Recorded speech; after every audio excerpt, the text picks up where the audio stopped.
하나님 말씀은 창세기 47장 19절에서 26절까지 보겠습니다. 창세기 47장 19절에서 26절까지 말씀을 봅니다. 찾으셨습니까? 같이 찾으셨으면 한 절씩 저와 여러분이 교독해서 말씀을 봅니다. 19절입니다. 창세기 47장 19절 26절. 우리가 어찌 우리의 토지와 함께 주의 목전에 죽으리까? 우리 몸과 우리 토지를 먹을 것을 주고 사소서. 우리가 토지와 함께 바로의 종이 되리니 우리에게 종자를 주시면 우리가 살고 죽지 아니하며 토지도 황폐하게 되지 아니하리이다. 그러므로 요셉이 애굽의 모든 토지를 다 사서 바로에게 바치니 애굽의 모든 사람들이 기근에 시달려 각기 토지를 팔았습니다. 땅이 바로의 소유가 되니라. 요셉이 애굽 땅 이 끝에서 저 끝까지의 백성을 성읍들에 옮겼으나 제사장들의 토지는 사지 아니하였으니 제사장들은 바로에게서 녹을 받음이라. 바로가 주는 녹을 먹음으로 그들이 토지를 팔지 않았습니다. 요셉이 백성에게 이르되 오늘 내가 바로를 위하여 너의 몸과 너의 토지를 샀노라. 여기 종자가 있으니 너희는 그 땅에 뿌리라. 주의 5분의 1을 바로에게 상납하고 5분의 4는 너희가 가져서 토지의 종자로 삼고 너희의 양식으로도 삼고 너희 가족과 어린아이 양식으로도 삼으라. 그들이 이르되 주께서 우리를 살리셨사오니 우리가 주께 은혜를 입고 바로의 종이 되겠나이다. 요셉이 애굽 토지법을 세우매 그 5분의 1이 바로에게 상납되나 제사장의 토지는 바로의 소유가 되지 아니하여 오늘날까지 이르니라. 아멘. 오늘 봉독한 말씀을 가지고 함께 은혜 나눌 제목은 종자와 양식, 씨드와 푸드 말씀을 해놓은 겁니다. 그 말씀의 오늘 설교 제목은 24절의 말씀 갖고 지은 거예요. 추수의 5분의 1을 바로에게 상납하고 5분의 4는 너희가 가져서 토지의 종자로도 삼고 너희의 양식으로도 삼고 너희의 가족과 어린아이의 양식으로도 삼으라. 그래서 종자와 양식이라고 하는 이 말씀이 여기에 나오고 또 19절에도 나오는데 오늘 이 종자와 양식의 의미가 무엇인가를 오늘 성경에서 함께 생각해 보려고 합니다. 이 성경 말씀에 보면은 우리에게 가르쳐 주시는 말씀 가운데 심고 거둔다라고 하는 이 흔히 농작의 법칙을 많은 곳에서 교훈하고 있어요. 특별히 갈라디아서 6장 7절 8절도 보면 스스로 속이지 말라. 하나님은 업신여김을 받지 아니하시나니 사람이 무엇으로 심든지 그대로 거두리라. 자기 육체를 위하여 심는 자는 육체로부터 썩어질 것을 거두고 성령을 위하여 심는 자는 성령으로부터 영생을 거두리라. 이렇게 심고 거두는 법칙에 대해서 말씀을 많이 하고 있어요. 자, 이 심고 거두는 것을 우리가 흔히 농작의 법칙이다 이렇게 이야기를 해요. 자, 그러면 이 농사를 짓는 사람들에게 어떤 법칙을 하나님은 교훈해 주시는가? 왜 성경에는 심고 거두는 이야기를 많이 기록해 놓고 있는가? 그 농작의 법칙에서 몇 가지 교훈 받을 것을 우리가 서론으로 생각해 보려고 합니다. 자, 이 농작의 법칙에서 첫 번째 법칙은 뭐냐? 투자의 법칙이 있다는 거예요. 이 투자의 법칙이라고 하는 건 뭐냐면 내가 씨앗을 심어야 거둔다라고 하는 법칙을 말하는 거예요. 내가 땅에다가 아무것도 심어 놓지 않고는 결단코 얻는 것이 없다는 거예요. 그렇기 때문에 투기라고 하는 것은 나쁜 것이지만 투자라고 하는 것은 정당한 것이고 좋은 것이라는 거예요. 만약에 농부가 봄에 돼서 아무 씨앗도 땅에다 심지 않는다고 하면 가을에 그 농부는 거둘 열매가 아무것도 없다는 거예요. 내가 투자해야 얻을 수 있다 하는 이 투자의 법칙을 첫 번째 배워야 된다는 겁니다. 이걸 다른 말로 말하면 파종의 원리라고 해요. 내가 씨앗을 땅에다가 뿌려야 가을에 열매를 맺는 것처럼 뿌려야만 거둘 수 있다. 투자해야 된다. 이걸 다른 말로 말하면 펌프의 원리라고 돼요. 이게 펌프라고 하는 걸 물을 뿜어 올릴 때 그냥 아무리 그 작두 같은 걸 눌러도 물이 안 나와요.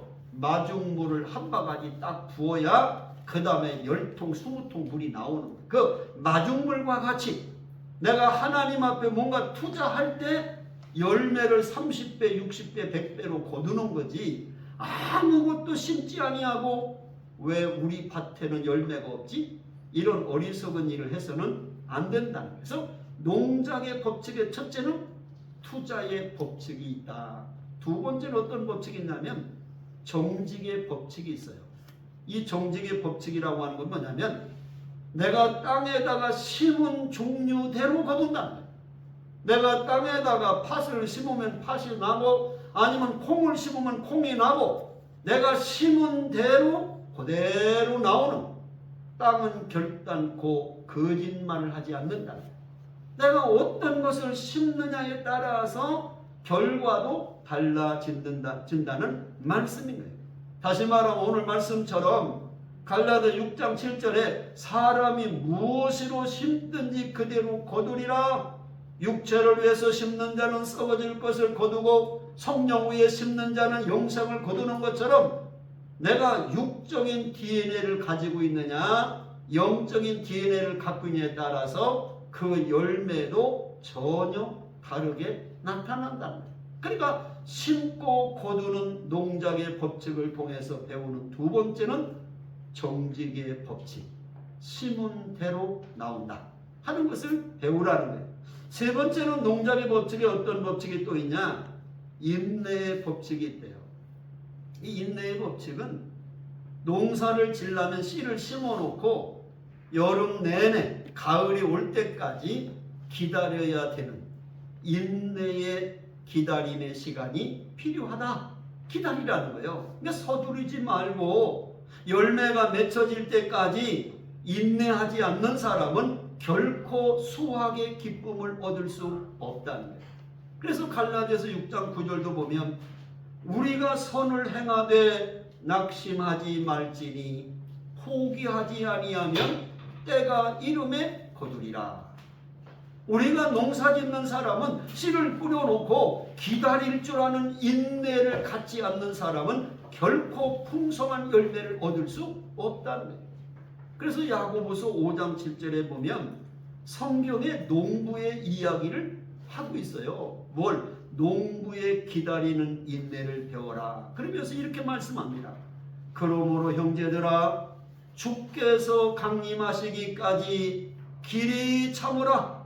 보라 농부가 땅에서 나는 귀한 열매를 바라고 길이 참아 이른 비와 늦은 비를 기다리나니 농부가 씨를 뿌리고 가을에 열매를 맺힐 때까지 길이 참고 인내하며 기다리는 것처럼 너희들이 기다리는 그 법칙을 깨닫지 못하면 농작의 법칙을 통해 주시는 하나님의 은혜를 경험할 수 없다는 거예요. 여러분 농작의 법칙은 수고와 노력을 다하면서 기다리라는 거예요.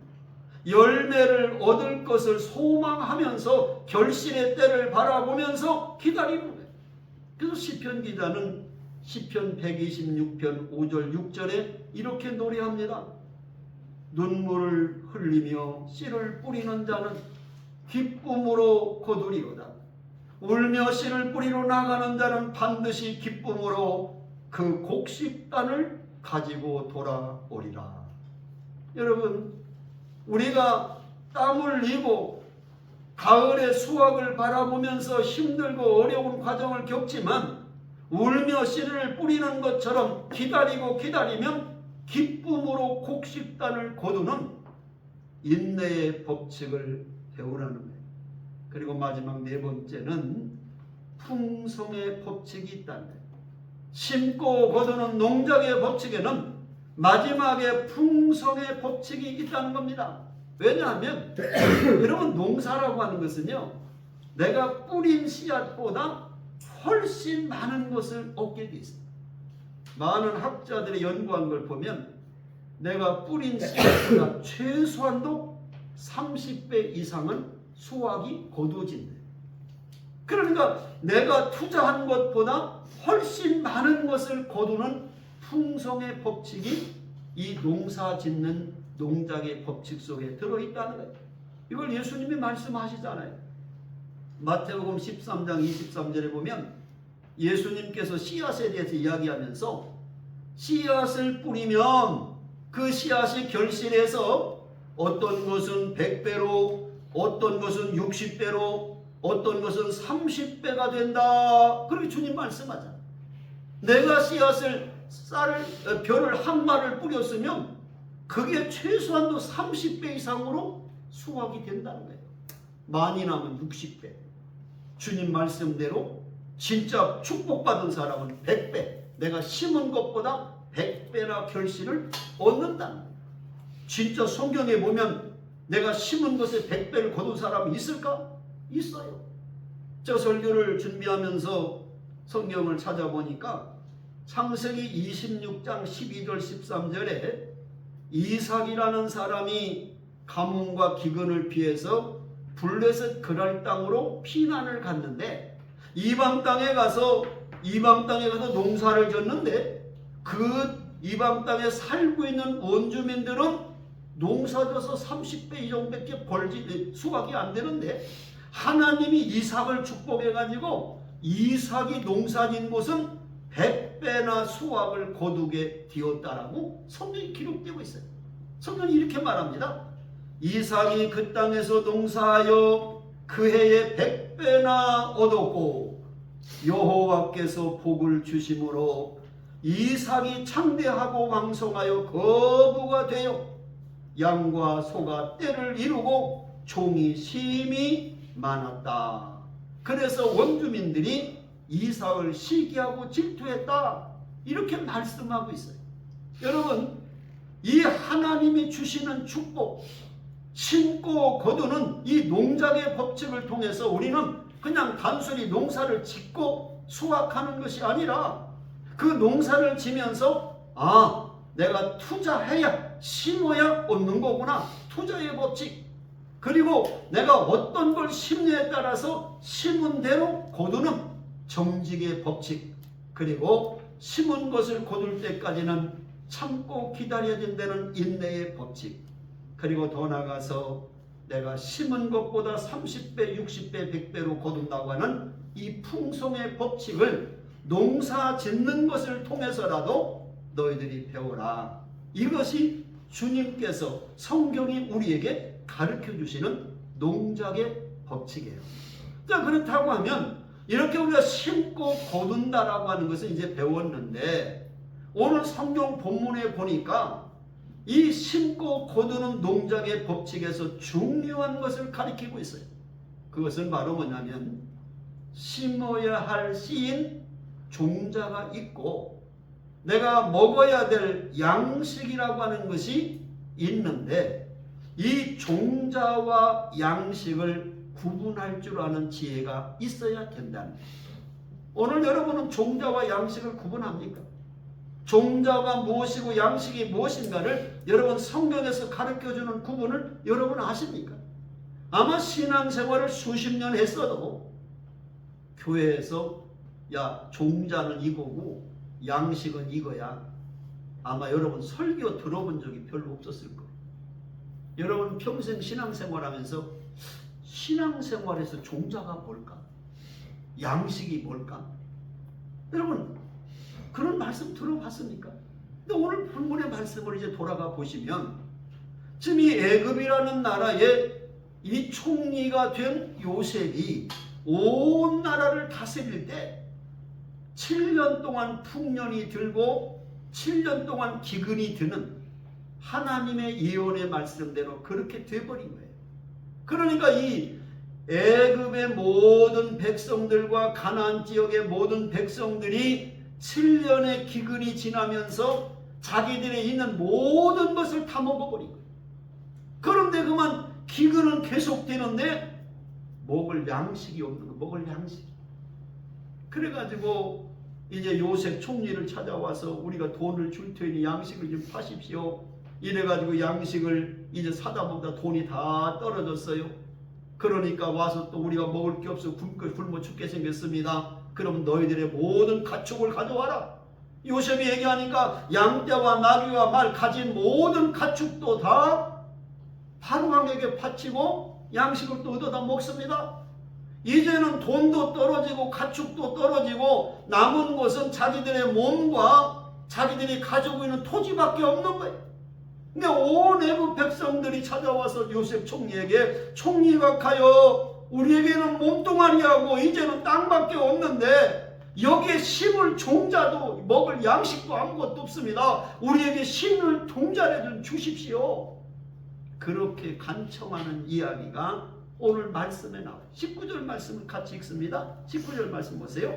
자, 지금 백성들이 얘기하는 거, 요셉 총리에게 우리가 어찌 우리의 토지와 함께 주의 목전에서 죽으리까? 우리의 몸과 우리의 토지를 먹을 것을 주고 사소서. 우리가 토지와 함께 바로의 종이 되리니 우리에게 뭘 주시면? 종자를 주시면 그 종자를 가지고 우리 있는 땅에다가 심어서 양식을 얻을 수 있는데 종자가 없습니다. 종자를 주세요. 종자를.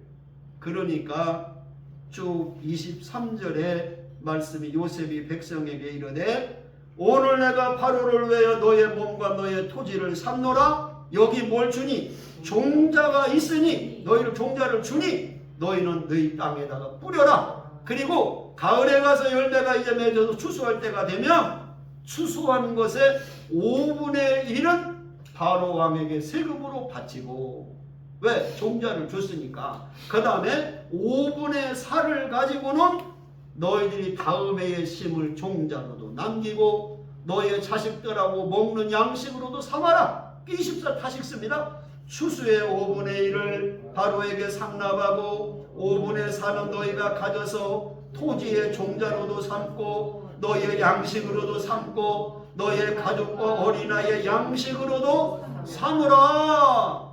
이래서 애굽 백성들을 다시 살리시는 이야기가 오늘 본문에 나오는 말씀이에요. 자, 여기 보면 종자와 양식 분명하게 구분해주고 있죠. 다시 말하면 농사를 지을 수 있는 종자를 내가 줄 테니 이걸 농사 져서 수확한 다음에 5분의 1은 바로에게 세금으로 바치고, 왜? 줬으니까. 종자를 줬으니까. 그 다음에 5분의 4는 다음에 지을 종자로도 구분해 놓고 나머지 가지고 너희들 가족과 자녀들이 양식으로 삼아라. 이렇게 말씀하고 있는 내용이에요. 근데 오늘 문제는 뭐냐? 많은 성도들이 먹지 말아야 될 종자까지도 다 먹어버려가지고 이제 심을 것도 없고 하나님의 축복을 받을 수 없는, 왜? 종자가 있어야 심지. 그냥 종자까지도 다 양식을 삼아버리는 이런 상황이 되어버렸다. 자, 이 이야기를 누가 인용하냐? 사도 바울이 신학에 와서 다시 인용해요. 우리 본문의 얘기예요. 이 성경에 보면은 마게도냐 교회의 헌금을 가르치면서 지금 사도 바울이 고린도후서 9장 7절에 보면 헌금에도 이렇게 교훈합니다. 각각 그 마음에 정한 대로 할 것이요 인색함으로나 억지로 하지 말지니 하나님은 즐겨내는 자를 사랑하시느니라. 하나님 앞에 드릴 때에 인색함으로 드리지 마라. 억지로 드리지 마라. 형식적으로 드리지 마라. 하나님은 즐겨내는 자를 기뻐하시고 사랑한다. 이 말씀을 하시면서 종자인 씨드와 양식인 푸드를 구분해서 말씀하고 있는 말이 고린도 후서 이어지는 9장 10절에 나와요. 거기 이렇게 말합니다. 심는 자에게 씨, 종자와 먹을 양식을 주시는 이가 너의 심은 것, 종자를 주사 풍성하게 하시고 너의 의의 열매를 더하게 하시나니. 다시 말하면 종자와 우리의 먹을 양식을 주시는 하나님이, 너희들에게 풍성하게 주시는 그 하나님이 넘치게 너희들에게 주신다고 하는 말씀을 이 구약의 종자와 양식의 요셉의 이야기를 인용하고 있다는 거예요. 그렇기 때문에 오늘 이 말씀은 이 시대에 살아가는 우리들에게 중요한 메시지를 전하고 있다는 겁니다. 무슨 말입니까? 우리가 결코 먹어서는 안 될 것이 종자라는 거예요. 종자는 땅에 심어야 할 씨지 내가 먹여야 할 양식이 아니라는 거예요. 종자를 먹어버리면 미래도 없고 우리가 앞으로 잊지 말아야 될 것은 이 우리의 미래라고 하는 것은 내가 종자를 가지고 심느냐 안 심느냐에 따라서 내 운명이 결정된다. 저는 어렸을 때 아버지가 우리 집이 너무 가난해가지고 굶는 날이 전판이었어요. 그런데도 감자나 고구마나 옥수수 같은 거 아주 좋은 것을 아무리 굶고 있어도 절대 주질 않아요.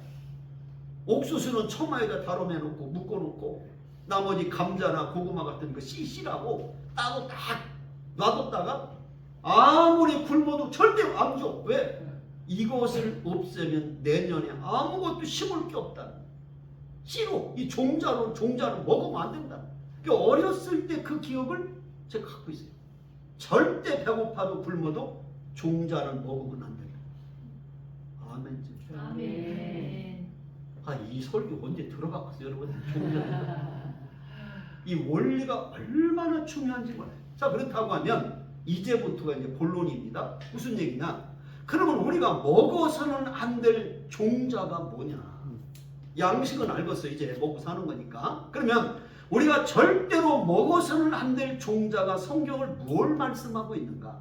이제부터 본론으로 그 말씀하려고 해요. 자, 첫 번째 종자가 뭐냐? 따라합니다. 소득의 11조다. 크게 해봐요. 소득의 11조다. 소득의 11조다. 말라기 3장 8절에 보면 말라기 선지자를 통해서 이스라엘 백성이 그렇게 말씀합니다. 너희는 나의 것을 도둑질하고도 말하기를 우리가 어떻게 주의 것을 도둑질하였나이까 하는도다. 이는 곧 11조와 봉헌물 감사예물이라. 이렇게 말씀하고 있어요. 여러분, 우리가 11조를 떼먹는 사람은 남자는 도둑놈이요, 여자는 도둑 니은 여의 니은. 그러니까 우리가 내 얘기가 아니라 성경에 말하잖아요. 하나님의 것을 도둑질하는 자, 그 11조 떼먹는 거라잖아요. 그러니까 그런 사람을 이어서 뭐라고 하냐면 하나님께서 결단코 그 사람을 축복하지 않는다. 저주가 임한다는 거예요.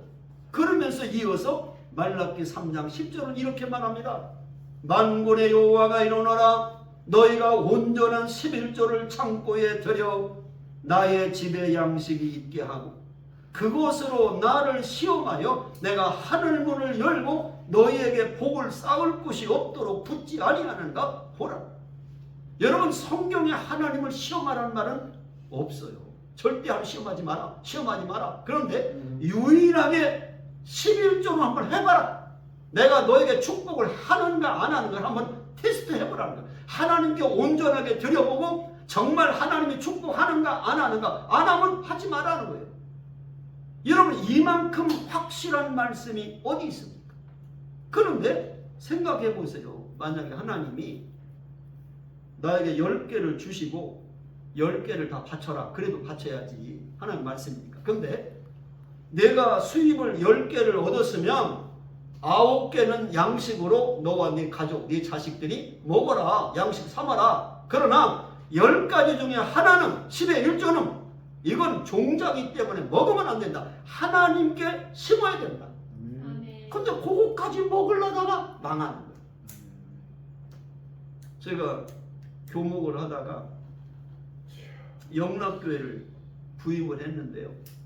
성도들이 얼마나 가난한지 정말 너무너무 가난해가지고 한 집을 신방을 갔더니요, 멍게를 목사님 신방 자기 집에 오셨다고 멍게를 사다 잘라다 놨는데 기가 막힌 일은 멍게 속을 빼가지고 내장인 줄 알고 다 버리고 그 껍데기 단단한 걸 그거 잘라가지고 접시다 놓은 거예요. 내가 그거 눈물이 나더라고요. 멍게 하나도 먹어본 적이 없어서 목사님 신방 온다고 대접한다고 멍게 사가지고 속 있는 걸 먹어야 되는데 그 먹는 것을 내장인 줄 알고 버려버리고 껍데기를 그 잘라놓으면 얼마나 힘들었겠어. 힘든 거 잘라. 그 내가 마음이 생각할 때 어떻게 하면 이 성도들을 좀 자립할 수 있도록 잘 살게 할까. 다 판자촌에 살아요. 가보니까 대전서 제일 못 사는 지역이 피난민촌이고 공중 화장실이 있더라고. 그 가보니까 80년대 공중 우물이 있고. 그래가지고 하나님 이 성도들이 좀 잘 살게 해야 되겠습니다. 그래가지고 말씀대로 가르쳤어요. 말씀대로 11조 생활부터 시작하라. 11조 떼놓고는 당신들 축복 올 수 없다. 하나님의 말씀이 이렇게 돼 있지 않냐. 한번 시험해봐라. 우리가 다만 6개월이든 1년이든 11조 해보고 안 되면 하지 마라. 그 다음부터 그렇게 했어요. 그리고 안 내면요 11조 받으러 다녔어요. 참 그때만 해도 젊어가지고 40대나 나이 그러니까 참 나는 지나칠 정도 목했던 사람이고 복 받으게 하려고 가서 11조 받으러 가서 집에 가 왜 11조 안 내냐 내라고. 그 미친 사람이 지금 이게 좀 미치야 돼. 예수께 미치지 않으면 목회가 안 돼. 내가 볼때 미치야 돼. 그럴 정도의 찰싹이야. 그렇게 해서 주일학교부터 유치부부터 다 11조 하는 걸 가르쳤더니요. 아니 몇 년이 안 돼가지고 다 아파트로 다 이사 가버려. 아멘 좀 해보라니까. 근데 나는 어디를 가든지 11조를 꼭 그 부임하면 가르쳐요. 첫 번째 전교 유치부부터 11조 해라. 11조 안 하고는 당신들이 종자를 먹어가지고는 그 다음에 열매가 나올 수 없다. 종자는 심지를 안 했는데 무슨 열매가 걷어져요. 10개를 주고 9개를 바치라고 해도 바치야 되는데 9개는 양식 삼아라. 그러나 하나는 종자다. 이건 먹으면 안 된다. 하나님께 심어라. 아멘. 아멘. 근데 그거까지 먹으려다가 인생 끝낸다니까. 종자 먹지 마요. 종자 먹으면 안 돼요. 인생 끝날 사람. 왜? 심어놓는 게 없는 거야 하나님께. 그러면 열매가 없어. 내가 심어놓지 않고 1년 지나서 밭에가 뭐 있고 아무것도 안 심어놔. 심어야지. 그러니까 종자는 먹으면 안 된다는 거예요. 어떤 일이 있어도. 믿습니까? 신명기 26장 12절에 보면 유대인들은요 3년마다는요 어떤 11조냐 구제 11조도 드렸어요. 매 드리는 11조뿐만 아니라 3년마다는 어려운 사람들, 가난한 사람들, 고아들, 과부들에게 줄 또 한 번 11조를 드렸다니까? 거기 이렇게 돼 있어. 셋째 해는 3년자는 11조를 드리는 해에는 내 모든 소산의 11조를 내기를 마친 후에 그것을 레위인과 객과 고아와 과부에게 주어 내 성읍 안에서 먹고 배부르게 하라. 가난한 사람들을 위해서도 3년마다 한 번씩은 또 11조를 드렸다는 거예요. 하나님은 물질적인 풍성함을 위해 약속한 중에 11조에 대한 약속보다 더 분명한 약속은 없습니다. 우리가 잘 아는 세계적인 석유 재벌인 존 데이비슨 록펠러라고 하는 사람이 있어요. 이 록펠러는 세계적인 재벌이잖아요. 근데 록펠러가 이렇게 세계적인 재벌이 되게 됐던 것은 어머니로부터 3가지 유산을 받았기 때문이라고 그의 자서전에 나와요. 그게 무슨 얘기냐? 어머니가 이 록펠러가 어렸을 때부터 유치원 다니기 전부터 용돈을 주면 10분의 1을 하나님 앞에 꼭 드리도록 훈련을 시켰다는 거예요. 그 3가지를 꼭 유산을 가르쳤는데 첫째, 11조 생활을 반드시 해라. 두 번째, 예배 시간에는 맨 앞자리에 앉아서 목사님 말씀을 주목해서 들어라.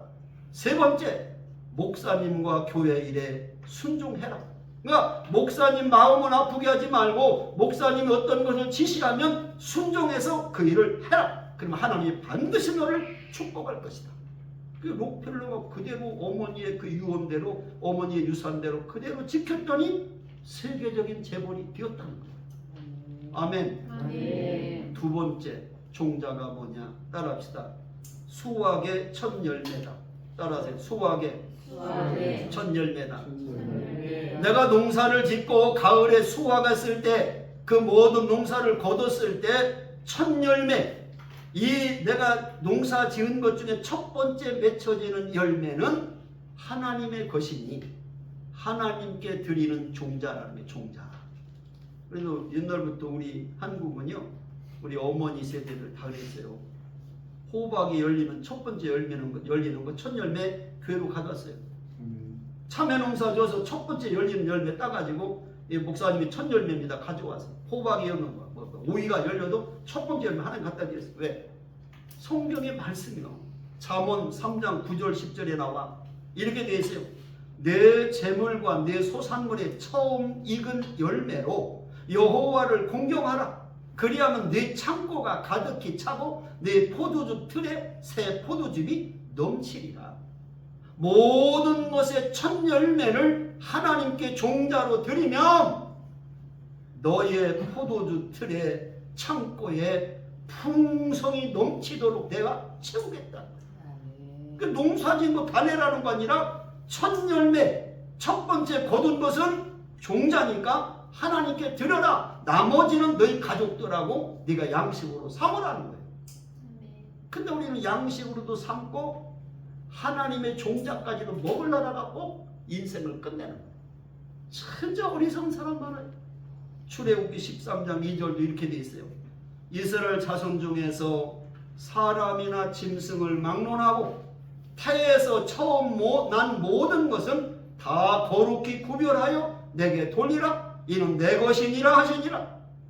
양이 새끼를 낳아도 첫 새끼는 하나님께 드려야 됩니다. 농사를 져서도 첫 번째 열매는 하나님께 드려야 됩니다. 어떤 것을 하든지 첫 것은 하나님의 것으로 드리라고 하는 것이 성경의 말씀이에요. 왜? 이 모든 것이 하나님의 주신 것임을 고백하는 것이 첫 번째 것을 드리는 것으로 하나님께 신앙을 고백하는 거예요. 그걸 하나님 가르친 거예요. 믿습니까? 아멘. 강철왕인 앤드루 카네기는 어머니의 유언을 이렇게 받았대. 카네기야, 너의 평생에 하나님의 창고를 부하게 하라. 그리하면 내 창고는 항상 하나님이 넘치게 할 것이다. 얼마나 좋은 말이에요. 자녀들에게 내 재산 얼마 물려줄게 이런 얘기 하지 말고 정말 네가 하나님을 바르게 경외하고 하나님을 사랑하고 말씀대로 살면 네 장래는 하나님이 채우시고 너의 생애에 물질로 부족함이 없게 하나님 채우신다. 이걸 신앙을 가르쳐야지. 그냥 돈이나 믿어 물려줄까? 이런 생각이나 하는 사람은 안 믿는 사람하고 뭐가 다릅니까? 이런 설교를 하니까 질문하는 성도가 있어요. 목사님, 요즘 우리가 사는 시대는요, 이런 농경 시대가 아니잖아요. 정보 산업 시대고 AI 시대를 사는데 우리는 그럼 첫 열매가 뭐예요? 이렇게 묻는 사람도 있어요. 나는 자상해서 그것까지 설명을 해주려고. 여러분, 오늘 이 시대는 농경사회가 아니라 산업사회고 정보화 사회고 AI 시대니까 이런 것은 뭐냐면 수학의 첫 열매라고 하는 것은 내가 직장에 들어가서 첫 월급을 내든지 아니면 주급을 받으면 첫 주급을 내든지 아니면 첫날에 내가 월급을 매일 주면 첫날을 주든지 사업을 시작하면 첫 달에 수입을 내든지 첫 주간에 수입을 내든지 아니면 사업에서 첫날 버는 걸 내든지 하나님 앞에 내 믿음대로 내가 첫 것이라고 하는 것을 모든 걸 시작할 때 첫 번째 것을 하나님 앞에 먼저 심는 종자를 먹지 마라 이 말이에요.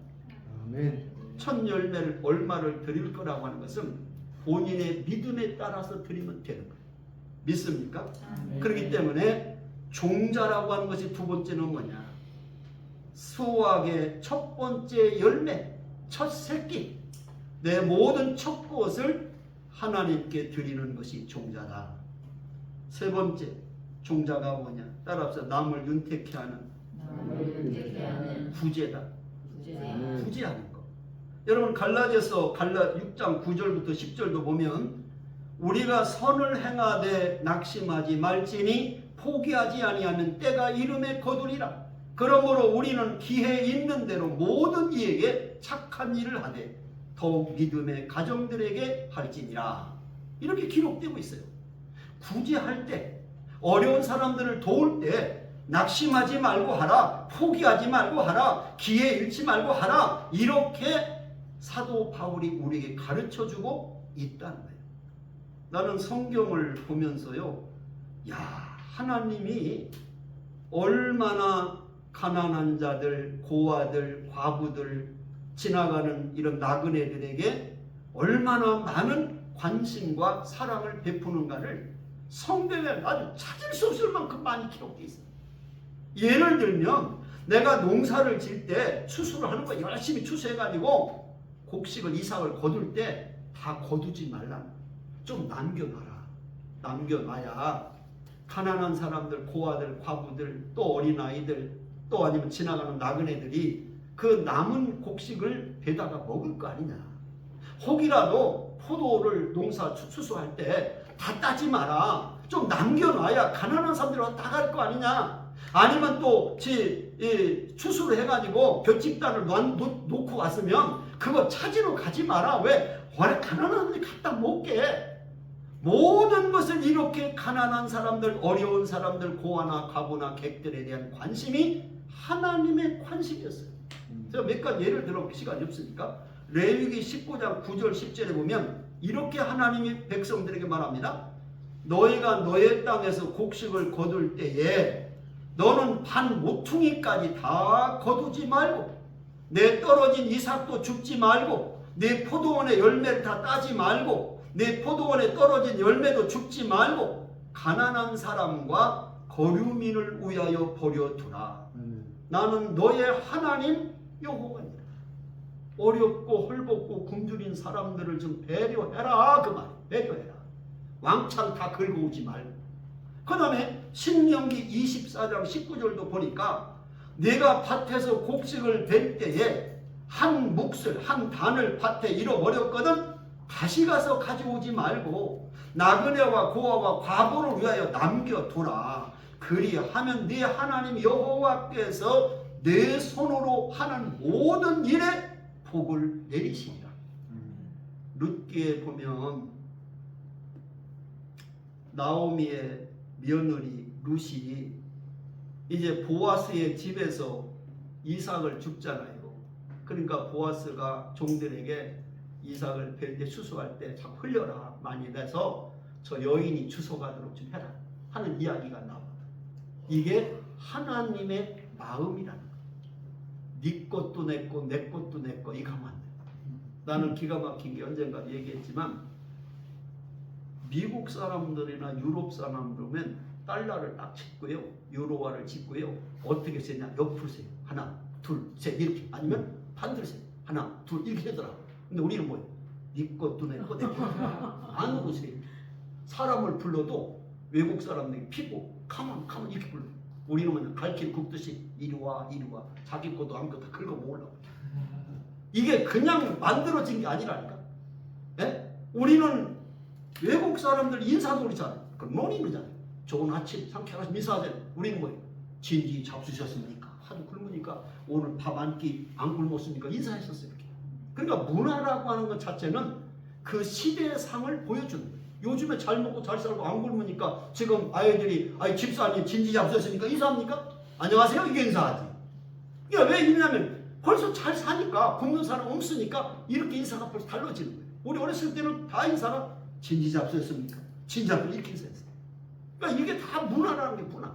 그러니까 우리는 하나님이 이렇게 이민족을 축복해서 예수 잘 믿어서 하나님이 엄청나게 축복을 주셔서 이 대한민국을 지금 전 세계는요 얼마나 수십억의 인구가요 하루 단돈 1,000원이 없어서 굶어 죽는 줄 아십니까? 이런 민족도 수두로 갑니다. 세계 인구의 지금 환경에 우리가 이렇게 잘 먹고 잘 살고 이렇게 흥청망청할 때 조금 아껴서 정말 어려운 사람, 어느 민족 또 그렇게 굶어가는 사람들 좀 지원하고 도와주는 일 이게 바로 우리의 마음이라는 거예요. 하나님의 마음이라는 거예요. 그래서 오늘 여기에 말씀하시는 거예요. 남겨두라. 싹싹 긁지 말고 좀 어려운 사람들이 가져갈 수 있는 그런 여유를 좀 줘라. 배려해라, 구제해라. 할렐루야. 마태복음 6장 3절 4절 예수님도 말합니다. 너는 구제할 때에 오른손이 하는 것을 왼손이 모르게 하여 네 구제함을 은밀하게 하라. 은밀한 중에 보시는 너의 아버지께서 갚으시리라. 무슨 말? 나팔 불지 말라는 거야. 내가 누구를 도와줬다, 내가 얼마를 도와줬다, 너가 구제했다 떠들지 말라는 거야. 하나님이 아신다는 거예요. 다 아니까 그냥 오른손이 하는 걸 왼손이 모르겠어요, 여러분. 그렇게 은밀하게 나팔 불지 말고 내가 이렇게 한다라고 하지 말고 그냥 조용하게 도와주라는 거예요. 조용하게 어려운 사람들 구제하라는 거예요. 아멘 좀 하라니까. 설교할 많이 안 나요. 잠언에도 똑같아. 지혜서의 잠언 11장 24, 25절 이렇게 돼 있어요. 흩어 구제하여도 더욱 부하게 되는 일이 있나니 과도히 아껴도 가난하게 될 뿐이라. 구제를 좋아하는 자는 풍족하여질 것이요 남을 윤택하게 한 자는 자기도 윤택하여지리라. 내가 구제 많이 하면 그 사람은 더 풍성하게 함 채우신다는 거예요. 왜? 자꾸 주님 이름으로 하니까 자꾸 함 채우시는 거예요. 믿습니까? 그 다음에 잠언 19장 17절도 나와. 가난한 자를 불쌍히 여기는 것은 여호와께 구워드리는 것이니 그의 선행을 그에게 갚아주시리라. 내가 가난한 사람을 도와주면 하나님이 내게서 꼬가시는 거래. 그러면 하나님이 내게서 꼬가신 건 그대로 주시겠어? 주라 그리하면 후히 태워 누르고 흔들러 넘치도록 내게 주겠다고 누가복음 6장 38절에 주님 말씀하잖아. 하나님은 내가 하나 드리면 꾹꾹 눌러 담아서 수십 개를 주시겠다는 거예요. 단지 나를 통해서 그 구제하기를 원하신다. 믿습니까?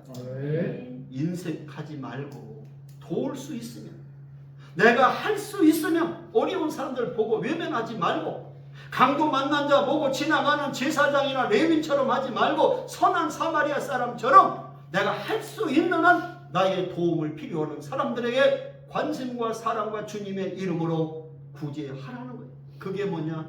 하나님께 심는 종자라는 거예요. 종자. 그거 떼먹어버리면 잘 될 것 같지, 부자 될 것 같지. 안 된다. 종자 먹어서 부자 된 사람 봤어요? 안 되지. 마지막 네 번째, 우리가 먹어서는 안 될 이 종자가 뭐냐? 거룩하게 지키는 주일. 거룩하게 주일. 여러분 6일 동안을 하나님께서 어떻게 합니까? 열심히 일하시고 창조하시고 제7일째 안식하셨다, 쉬셨다 했어요. 일주일 동안 너희들을 위해서 양식을 위해서 열심히 일해라, 열심히 직장 다녀라, 사업해라 해놓고, 그리고 하루는 하나님을 위해서 드리는 종자니 그걸 먹지 말고 하나님께 드리라는 거예요. 할렐루야. 주일이 종자인 줄 누가 가르쳐줬겠어? 내가 나 가르쳐주지. 그런데 사람이 6일 동안도 지가 다 먹어버리고 양식으로 먹고 곧 주일까지도 먹어버리려고 하다가 인생 끝내는 거예요. 망치는 거예요. 절대 하나님의 법을 어기고 잘 되는 사람이 없어요. 잘 될 것 같이 주일날 다 사오고 하면 돈 벌고 잘 될 것 같이, 하나님이 한 번에 흩어버리시면 수십억도 한순간에 날아가요. 아무것도 아니에요. 하나님이 지켜주셔야 내 거지, 절대 하나님 불어버리시면 인간의 힘으로 방법이 없어요. 믿습니까? 아멘. 절대 종자 먹지 마라. 종자. 내가 오늘 종자 양식 이렇게 가르쳤는데도 종자를 먹는 사람 할 수 없어. 뭐 자기가 자기 안 들으니까. 나는 분명히 가르쳐 줬으니까. 자, 성경에 보면 주일은 종자고 남은 6일은 양식이라는 거예요. 6일은 너를 위해서 살아라. 양식을 열심히 먹어서 하라. 그러나 주일은 종자니까 먹지 말고 하나님 앞에 드려라. 그 말. 할렐루야. 이사야서 58장 13절 14절에 보면 이 안식일이 어떤 날인가를 잘 설명해 놓고 있어요. 거기 보면 이렇게 돼 있어요. 만일 안식일에 내 발을 금하여 내 성일에 오락을 행하지 아니하고 안식일을 일컬어 즐거운 날이라 여호와의 성일을 존귀한 날이라 하여 이를 존귀하게 여기고 내 길로 행하지 아니하며 내 오락을 구하지 아니하며 사사로운 말을 하지 아니하면 내가 여호와 안에서 즐거움을 얻을 것이요 내가 너를 땅의 높은 곳에 올리고 내 조상 야곱의 기업으로 기르리라. 여호와의 입의 말씀이니라. 자, 이 말을 보면 안식일 날은 뭐냐? 하나님의 날이라는 거예요. 성경에는 뭐라고 하냐? 거룩한 날, 즐거운 날, 존귀한 날이라는 거예요. 이 안식일은, 주일은. 그 다음에 안식일을 바르게 지키라는 거예요. 향락적인 삶이나 아니면 내가 실수하는 언어, 혀 조심하고 거룩하고 구별되게 지켜라 말씀하고, 안식일은 뭐냐? 축복의 날이라는 거예요. 내가 주일 이 안식일에 오면 즐거움을 얻을 것이고 너희들이 하나님이 높이 높이시는 이런 명예가 될 것이고 야곱에게 약속하신 하나님의 영적인 축복이 흘러갈 것을 약속하고 있잖아요. 그러니까 이 주일은 뭔 날이면 축복받는 날이고 즐거워하는 날이고 하나님이 나를 높여주시는 날이 안식일이라는 거예요. 이사야서 56장 2절도요. 안식일을 지켜 더럽히지 아니하며 그의 손을 금하여 모든 악을 행하지 아니하여야 하나니 이와 같이 하는 사람, 다시 말하면 안식일을 거룩히 지키는 사람은 바로 하나님께서 복이 있느니라, 하나님의 사람으로 복이 있느니라고 약속하고 있어요. 자, 그럼 문제는 여러 번 말씀을 드렸지만 그러면 안식일은 토요일인데 왜 오늘날 안식 후 첫날인 일요일에 안식 후 첫날인 주일 주님의 날을 지키냐, 예배를 드리냐. 구약에 예수님이 십자가에 못 박혀 죽으시고 부활하시기 이전까지는 다 토요일날 안식일을 드렸어요. 다 예배를. 그런데 왜 예수님이 부활하신 이후에 안식일 다음 날인 일요일에 예배를 드리기 시작했냐. 그것을 이제 가르쳐 드리려고. 그래서 안식일하고 주일이 뭐가 차이가 있나. 제가 여러 번 했어요. 기억하셔서 묻거든 안식일과 주일이 왜 차이 나는 거라도 설명 좀 해요. 사람들이. 네, 보세요. 첫 번째, 안식일은 하나님의 창조를 기념하는 날이에요. 하나님이 6일 동안 우주 만물을 창조하시고 제7일째 쉬셨다. 그래서 하나님의 창조를 기념하는 날이 안식일이에요. 그런가 하면 주일은 뭐냐? 예수님의 부활을 기념하는 날.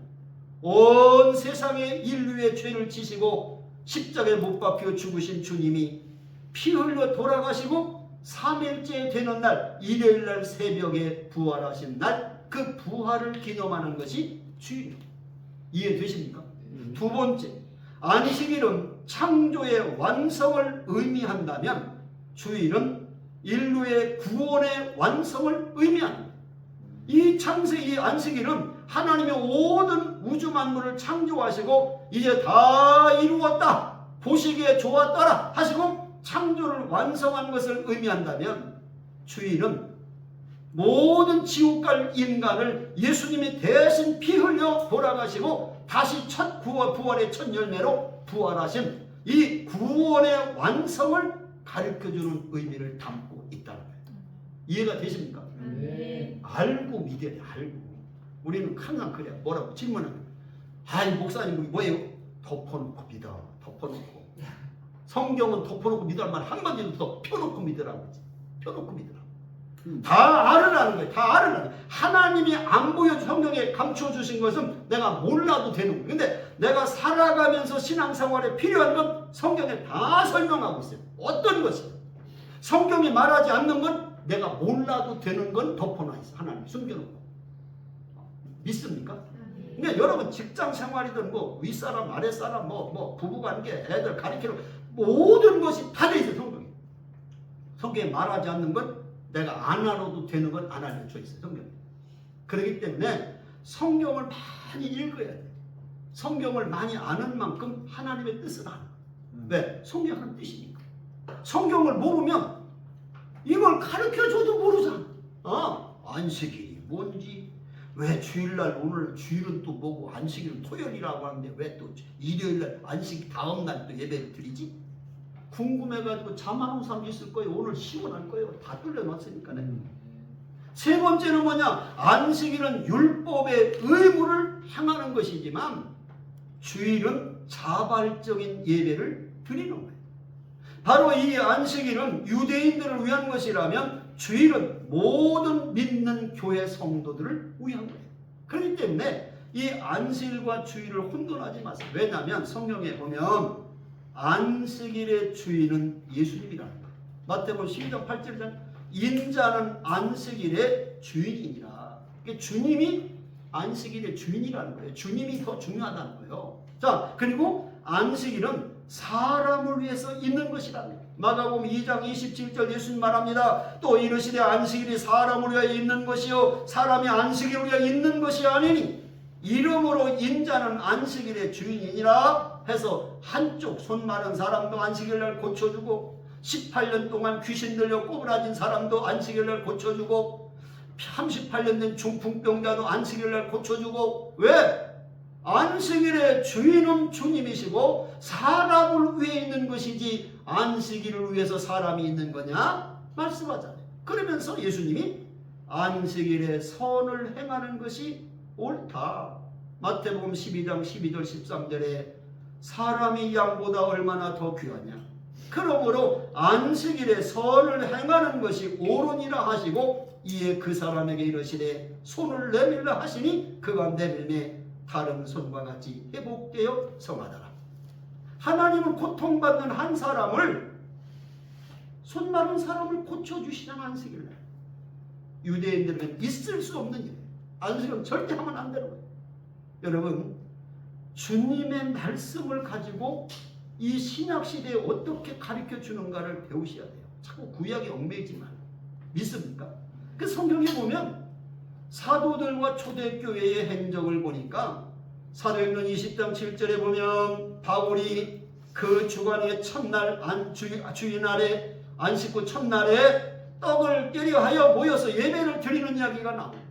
고린도전서 16장 2절도 보면 매주 첫날에 각 사람의 수입에 따라 하나님께 연보를 드렸다고 하는 주일날 헌금을 드린 얘기가 나오고 요한계시록 1장 10절도 주의 날에 내가 성령에 감동되었다라고 말씀해 주고 있는, 그래서 토요일이 아닌 일요일에 예배를 드리고 있다는 사실을 믿으시기를 주의 이름으로 축원합니다. 시간이 많이 해서 말씀 마칩니다. 오늘 여러분은 씨앗의 비전, 특별히 심고 거두는 농작의 법칙에서 투자의 법칙, 정직의 법칙, 인내의 법칙, 풍성의 법칙을 배우시고 특별히 심어야 될 종작, 먹을 양식 구분하셔서 소득의 11조, 수확의 첫 열매, 남을 윤택한 구제, 거룩하게 지키는 주이름 종자이니 결단코 먹지 않기를 주의 이름으로 축원합니다. 기도합시다. 주님 감사합니다. 오늘도 생명의 말씀을 통하여 종자와 양식이 무엇인가를 영적으로 배우게 하시니 감사합니다. 이제 하나님께 드려야 될 종자까지 먹는 어리석은 자가 되지 않고 하나님 앞에 하나님의 것을 드릴 수 있는 믿음을 주시옵소서. 예수님의 이름으로 기도합니다.